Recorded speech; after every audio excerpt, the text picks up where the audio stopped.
Bienvenidos a la casa.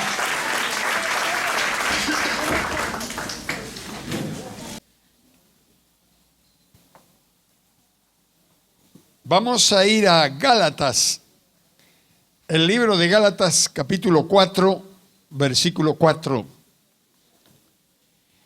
Y vamos a recordar ligerito algunas cosas que comenzamos a hablar el otro martes pasado.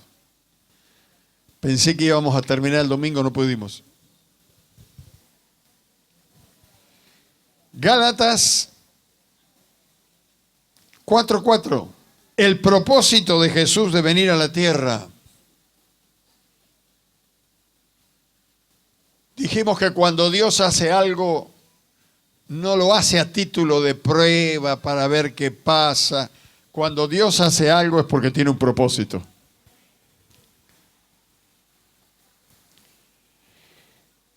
Gálatas capítulo 4, versículo 4.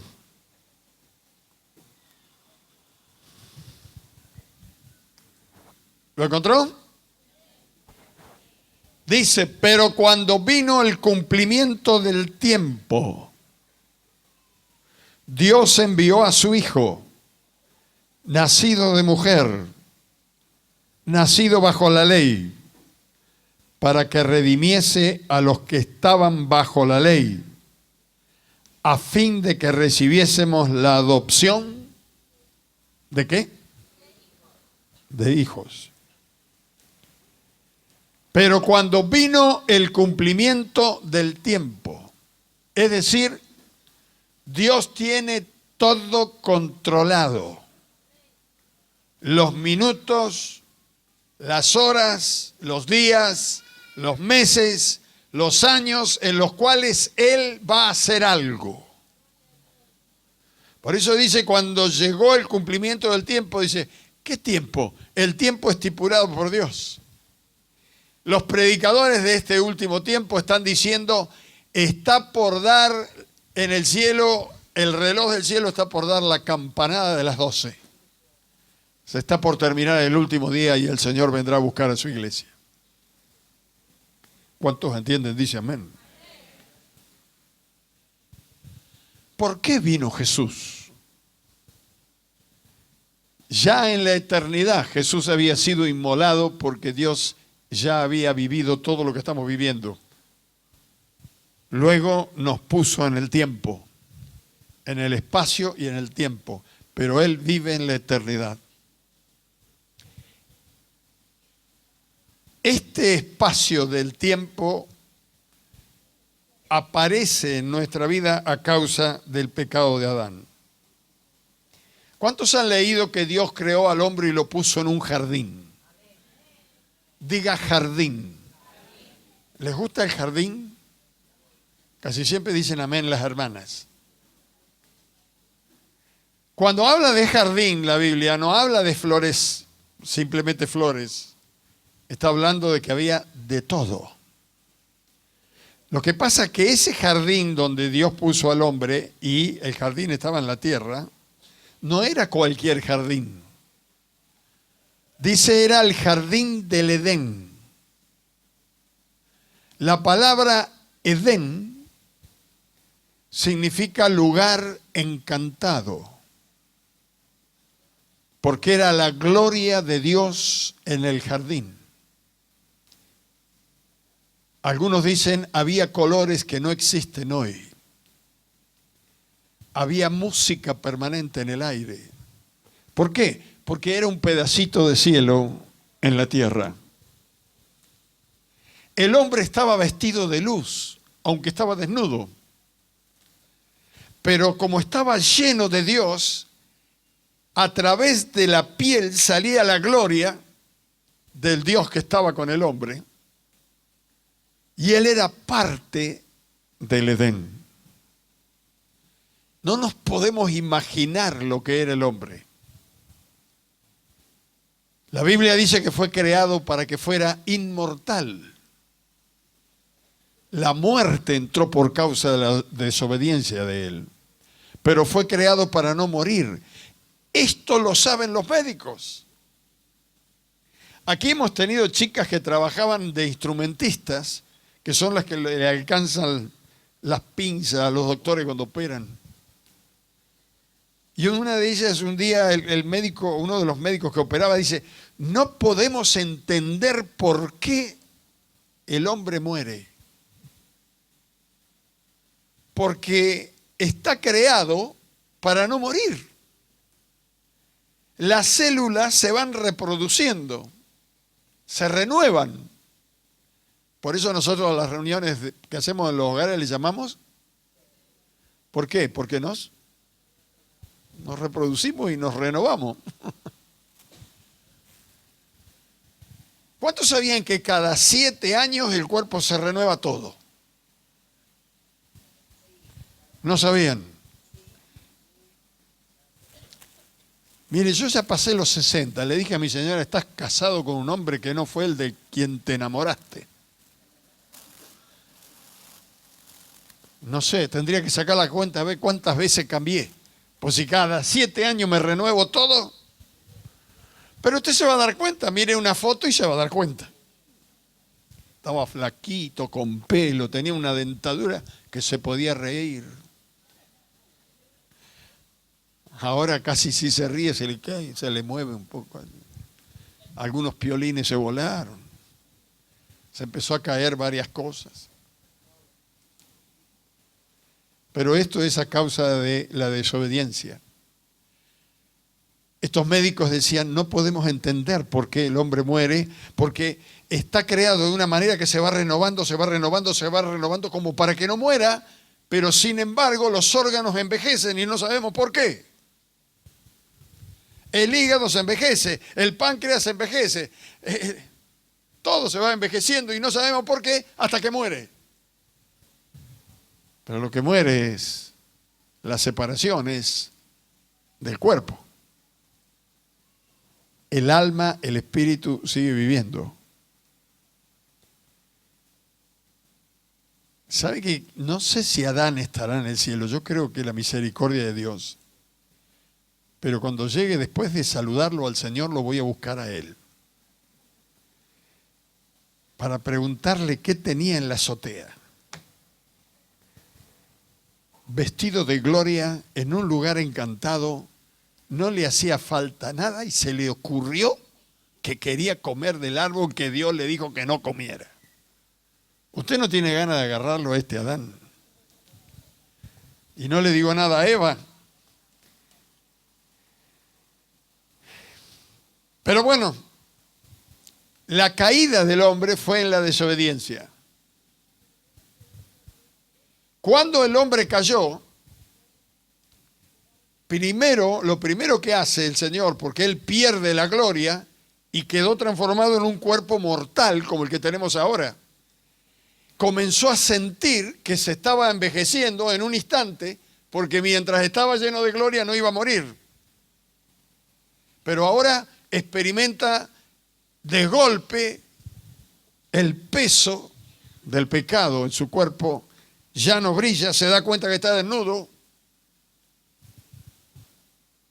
Tiene que haber sido muy triste, pero lo primero que hace Dios es echarlo del jardín. ¿Sabe por qué lo echó? Porque en el jardín, aparte de el árbol de la ciencia del bien y del mal, que era el del que no tenía que comer, estaba el árbol de la vida, donde el hombre comía todos los días de su fruto y por eso también no moría jamás. Si cuando él cae en pecado y pierde la gloria, se hubiera acercado al árbol de la vida y hubiera comido, viviríamos eternamente en esta situación. Caídos, envejeciéndonos y no terminando de morir jamás. Por eso dice la Biblia: saquemos al hombre del jardín, no sea que se acerque al árbol de la vida y coma. Así que lo sacó Dios de ahí, puso un querubín con una espada encendida rodeando el jardín para que el hombre no intentara entrar, porque una vez que salió encontró la tierra árida. Y luego que se alejó del lugar, el jardín del Edén volvió al cielo. Desapareció el lugar encantado. Según la palabra de Dios, los hombres pueden saber más o menos por dónde estaba el jardín del Edén, por los ríos, los nombres de los ríos que dice la Biblia que pasaban por el lugar donde estaba el jardín del Edén. Todavía los ríos existen. Lo que se fue el lugar encantado. Se fue la gloria. Se fue el jardín del Edén. Se lo llevó Dios. Por eso los hombres han encontrado el arca de Noé, pero el jardín del Edén no. Han encontrado fósiles de animales prehistóricos, pero el jardín del Edén no. ¿Por qué? Porque era un pedacito de cielo en la tierra. Dios quiso desde un principio tener, después del cielo, una sucursal, por así decirlo, una sucursal del cielo en la tierra. Un administrador del cielo en la tierra. ¿Quién era? El hombre, la mujer, creada a imagen y semejanza de Dios. Porque cuando tenía que poner al administrador, dice que buscó en el cielo y no había nadie que fuera semejante a Dios. Ningún ángel creado por Dios es semejante a Dios. Solamente el hombre y la mujer. Mire qué privilegio. Por eso dice la Escritura que el día que estemos en la gloria, los ángeles nos servirán. ¿Por qué? Porque seremos semejantes al Hijo de Dios. Todo ese plan maravilloso de Dios parecía que se rompió y Satanás se debe haber largado una carcajada allí en el jardín del Edén muy fuerte, pero la verdad que Satanás es un ángel caído y Dios es un Dios eterno. Es una pelea muy... Es decir, Dios no pelea con el diablo, hermanos. ¿Qué va a pelear si mueve un dedito así y lo desaparece? Él es el creador del universo.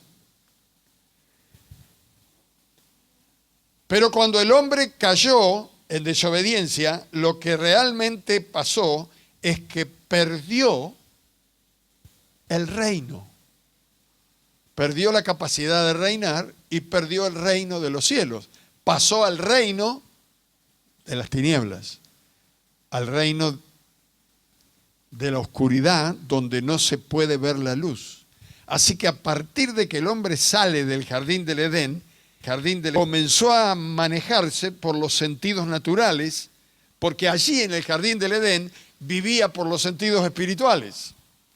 Tenía una comunión tan perfecta con Dios que no necesitaba el olfato, el oído, era perfecta la comunión. Pero cuando sale de ahí, volvió a ser o tomó la forma como de un animalito, a tal punto que usted va a la escuela y dice que nosotros pertenecemos al reino animal. Ellos eran. Según Dios, nosotros somos la corona de la creación. Mire qué diferencia. Pero bueno, porque somos semejantes en cuerpo a los animales, pero no en alma y espíritu. Cuando el hombre salió de allí, anduvo a tientas. Pero apenas sale del jardín del Edén, Dios le da la promesa que habíamos leído en Génesis 3:15. ¿Se acuerda lo que dice Génesis 3:15? La simiente de la mujer te herirá en la cabeza y tú le herirás en el calcañar. ¿Qué le estaba diciendo? Que va a venir un hombre, hijo de una mujer, igual que Adán, de carne y hueso, con la diferencia que éste es sin pecado. Y él te va a vencer. Él va a ser el Adán que tenía que hacer. Y como el primer Adán falló, viene el segundo. Por eso dice la Escritura, y lo hemos leído en estos días, que el Señor Jesucristo, una de las cosas por las cuales vino, es para buscar y rescatar lo que se había perdido. Y los que hemos encontrado al Señor, nuestra comunión con Él, a ver cuántos se acuerdan de estas tres palabritas, la comunión que tenemos con Dios hoy es presente, continua y creciente. Muy bien. Ahí hay un mensaje, son 3 puntos. Presente, porque lo tenemos hoy, lo tuvimos ayer, pero ayer era hoy. Y hoy es hoy, y mañana será hoy. Con Dios siempre es hoy, porque Él es eterno. Y la palabra de Dios es la palabra que permanece para la hora que pasa. Nuestro cuerpo envejece, pero dice Pablo, nuestro ser interior con Cristo adentro se renueva y se hace nuevo todos los días. Gloria a Dios. Así que Él vino a buscar y a salvar lo que se había perdido. Lucas 19:10, eso lo leímos el martes pasado. Amén. Él fue castigado por nuestra desobediencia en la cruz de Calvario. Cuando uno va a Isaías 53, se da cuenta que estamos muy mal, porque todo lo que nosotros hicimos mal, el castigo fue sobre Él. La desobediencia, la falta de paz, el pecado, todo fue sobre Él. ¿Para qué? Para que nosotros no lleváramos ni el pecado, ni la enfermedad, ni fuéramos libres. Es para entender esto, hermanos, porque dice la Escritura que vino a la tierra para destruir el poder del pecado y de la muerte. Para entender esto, usted le dice a la persona que está afuera que nunca leyó la Biblia que el Señor Jesucristo vino para destruir el poder del pecado y de la muerte. Dice, ¿el pecado de qué? Porque están en tanta oscuridad que no pueden darse cuenta que son pecadores. ¿Cuántos se acuerdan de la Yuyito González? Fue a televisión, se convirtió, fue a televisión y la atiende el Chiche Hilbur. Y entonces ella estaba contando su conversión y llegó un momento que dice que lo que pasa es que necesitaba arrepentirme. Y él dice, el otro dice, ¿de qué te tenés que arrepentir? Y entonces ella dijo, del pecado. ¿Qué pecado?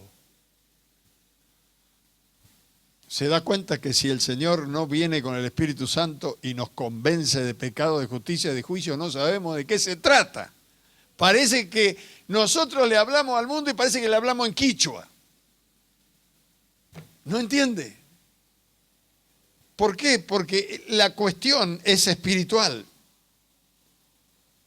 El poder del pecado y de la muerte estaba en Satanás. Mire, si yo tuviera que hacer una comparación, ¿no? Tendría que hacer un dibujo grande para dibujar a Dios y un angelito chiquitito acá, color negro.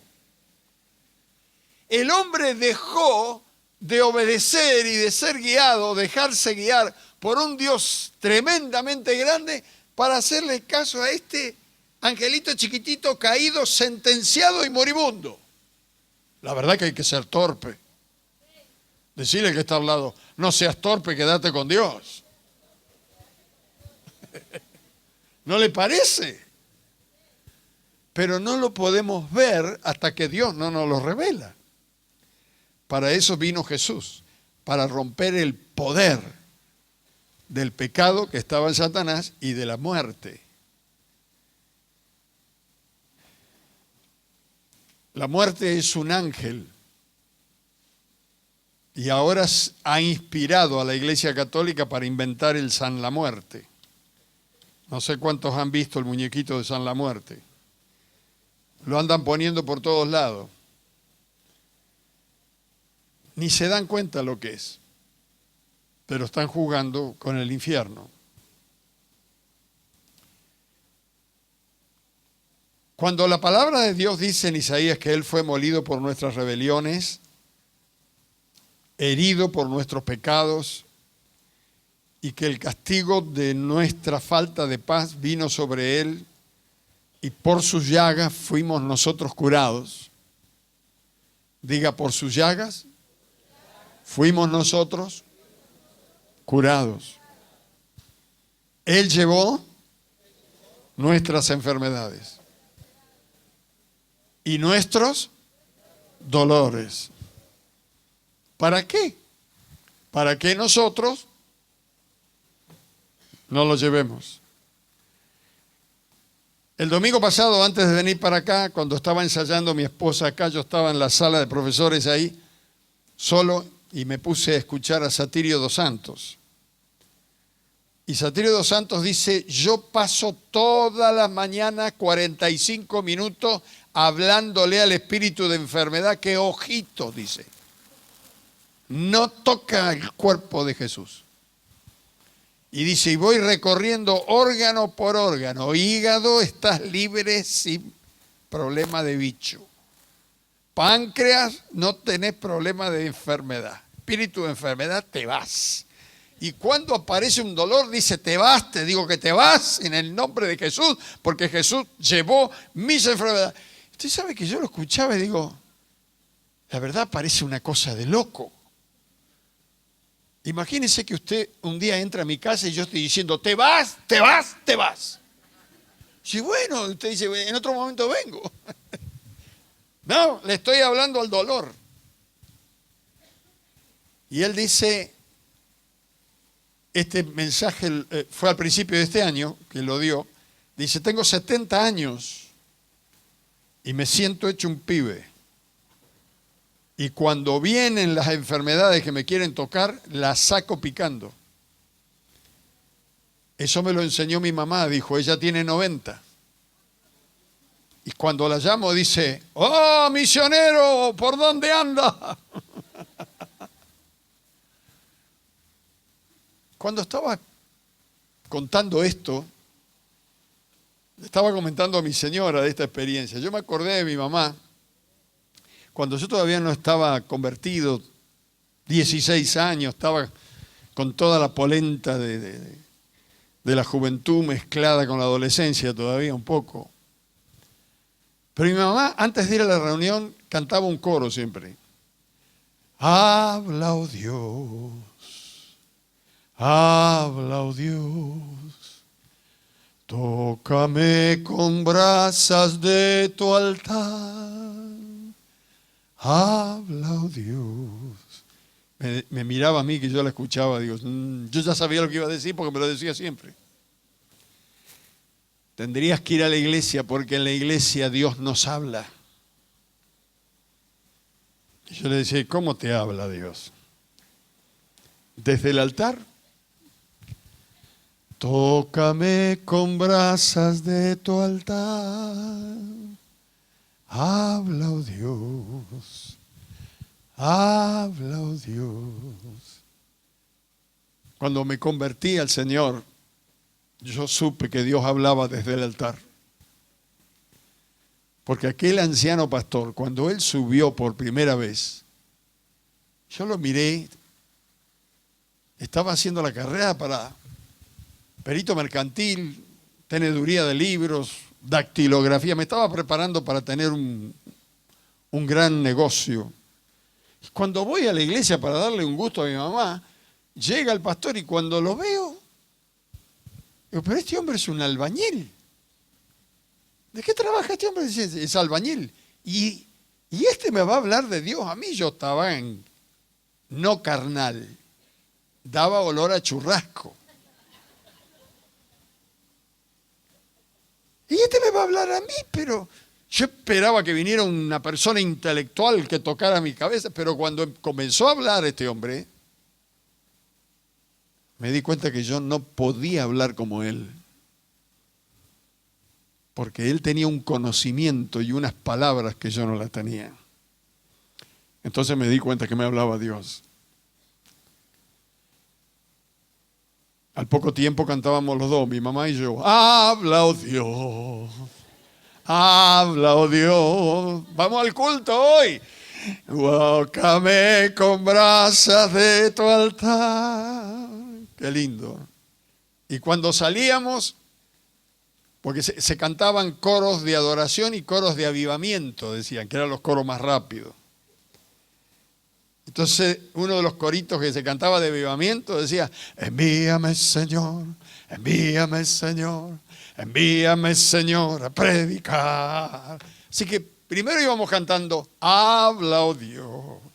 Y cuando salíamos cantando, ya estoy listo, si Él me llama. Así que salíamos para laburar.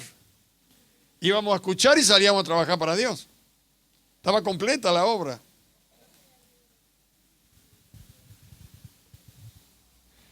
Dios nos está hablando.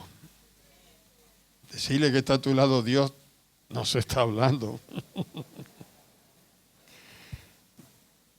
Dios vino para que le pudiéramos entender, para que pudiéramos entender a Dios.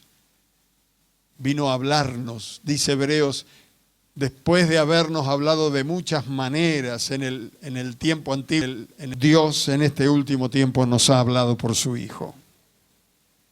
Qué bueno. Otra de las cosas por la cual vino el Señor, que esto es lo que intentábamos llegar a hablar, es que Jesús vino a la tierra para destruir el poder de la pobreza. 2 Corintios 8:9. Hicimos un pequeño repaso, ahora vamos a entrar.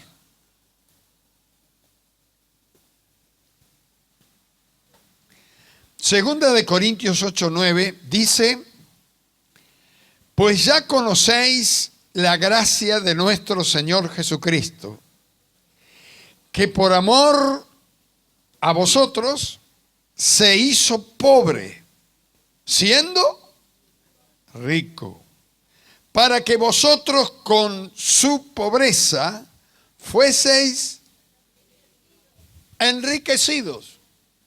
¿Dios quiere que seamos pobres? No, quiere que seamos ricos. Ahora, ¿por qué se tuvo que hacer pobre para que nosotros fuésemos ricos?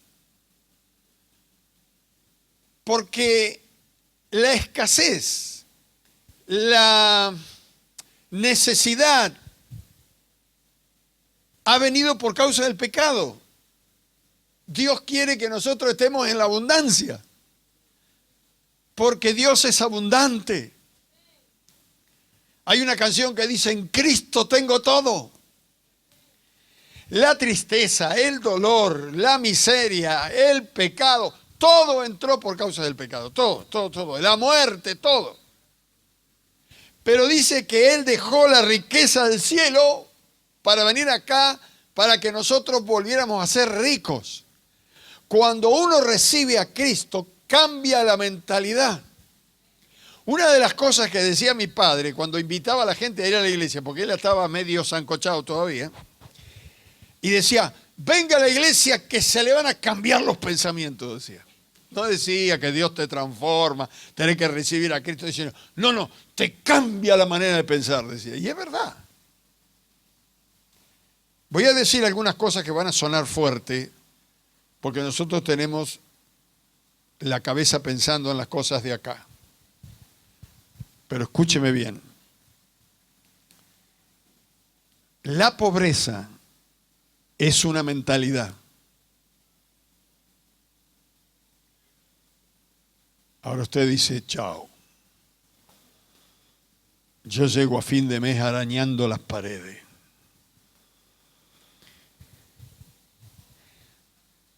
Es una mentalidad, hermanos, y Dios vino para que cambiemos la mentalidad. ¿Dónde nacimos? Lo que nos dijo el contorno que vivía alrededor nuestro, la realidad que vivimos dentro de nuestras posibilidades naturales. ¿Sabe qué dice Proverbios? El hombre termina siendo lo que piensa. Si piensa que es un inútil, va a ser un inútil toda la vida. Si piensa que va a ser pobre, que nunca va a tener nada, nunca va a tener nada. Es una mentalidad. Dice: no, pastor, sabe que yo tengo una mentalidad, pero nunca me pude superar mucho. No terminamos de entender a Jesús. La pobreza es un hábito. Un hábito es más que una costumbre. El hábito es una adicción. Yo puedo tener una costumbre de salir a caminar, de ir a tomar un cafecito con un amigo, pero el hábito es cuando ya tengo que tomar café cada 2 o 3 horas porque no puedo pasar sin café. El cigarrillo es un hábito que termina en un vicio, en una atadura. Mire, conocemos gente con mi esposa que pudiendo tener mejor calidad de vida, les encanta estar donde están. No salen de ahí. Y tienen una mentalidad que no hay caso. Mire, hace unos años, ya muchos años, cuando recién vinimos aquí a la iglesia, venían dos chicas muy bonitas y nunca sabíamos dónde vivían.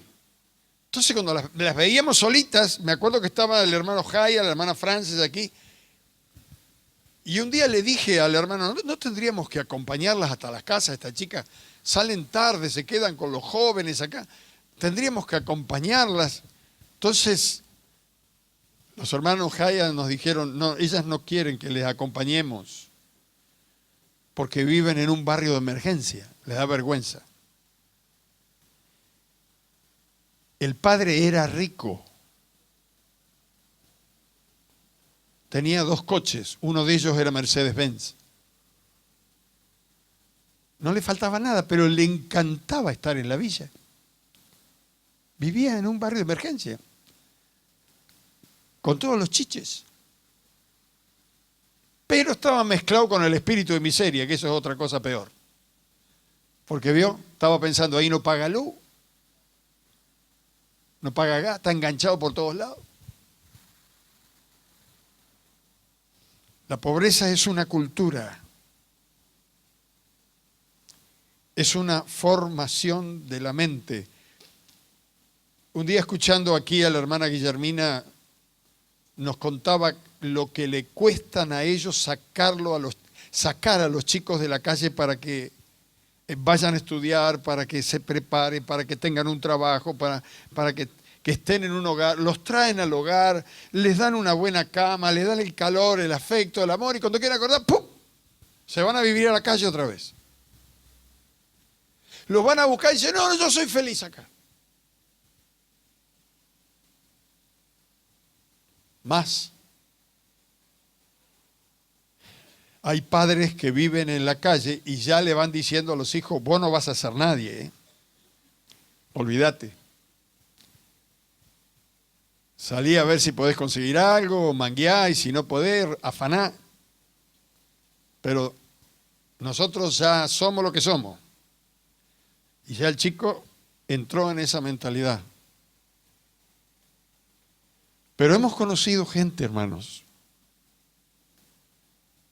Vamos a hablar de gente conocida. ¿Sabe quién era Palito Ortega antes de ser lo que fue? Era un chico que trabajaba en los cañaverales de Tucumán, llevándole agua a los que trabajaban con la caña.